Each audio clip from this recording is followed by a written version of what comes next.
সবকতে বড় খবর, breaking news. যেহেতু ভাই আপনারা জানেন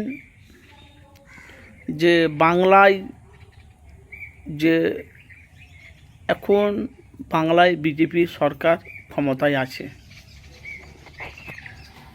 কিন্তু ভাই 2026-এ যেভাবে বিজেপি সরকার যেভাবে ভালো কাজগুলো করছে, অনেক বাংলার মানুষ সমর্থন করছে। তার সাথে সাথে আমরা দেখেছি বামফ্রন্ট সিপিএম 34 বছর বাংলা রাজত্ব চালিয়েছে পশ্চিম বাংলায়, আপনারা জানেন। তার সাথে সাথে বাংলার মানুষ একটু পরিবর্তন চেয়েছিল বলে বাংলায় তৃণমূল কংগ্রেস পার্টিটা ছিল 15 বছর।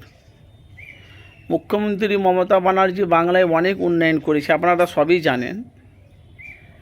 তার সাথে সাথে বাংলায় যে প্রকল্প মমতার ছিল সব ধুলে সাৎ হয়ে গেছে।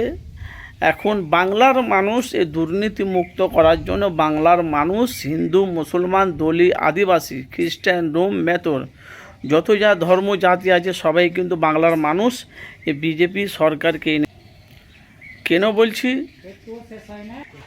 বাংলায় যেভাবে এখন আপনারা দেখতে পাচ্ছেন যত তৃণমূলের যারা, সবাই নয়, তৃণমূলে যারা তোলাবাজ করেছে আপনারা জানেন, তাদেরকে শুভেন্দুর অধিকারী তাদেরকে ধরে জেল খাটাচ্ছে, ডিম ছুটছে, মারছে।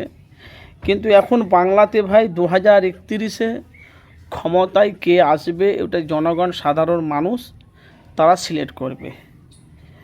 তো 34 বছর বাংলায় রাজত্ব করেছে বামফ্রন্ট সিপিএম।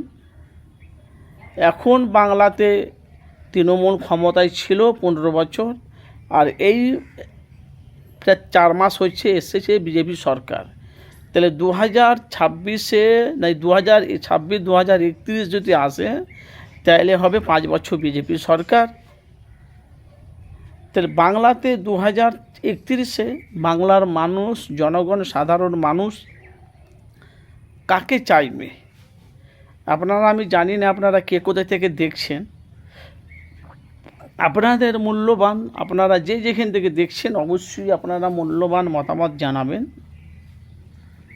বিজেপি সরকার বাংলাতে এসে আপনারা কতটা খুশি ভাই একটু কমেন্ট করবেন। তৃণমূল বাংলায় ছিল, কতটা খুশি একটু কমেন্ট করবেন। আর বামফ্রন্ট সিপিএম বাংলায় ছিল, কতটা খুশি আপনারা যেই যেখান থেকে অবশ্যই কমেন্ট বক্সে মতামত জানাবেন।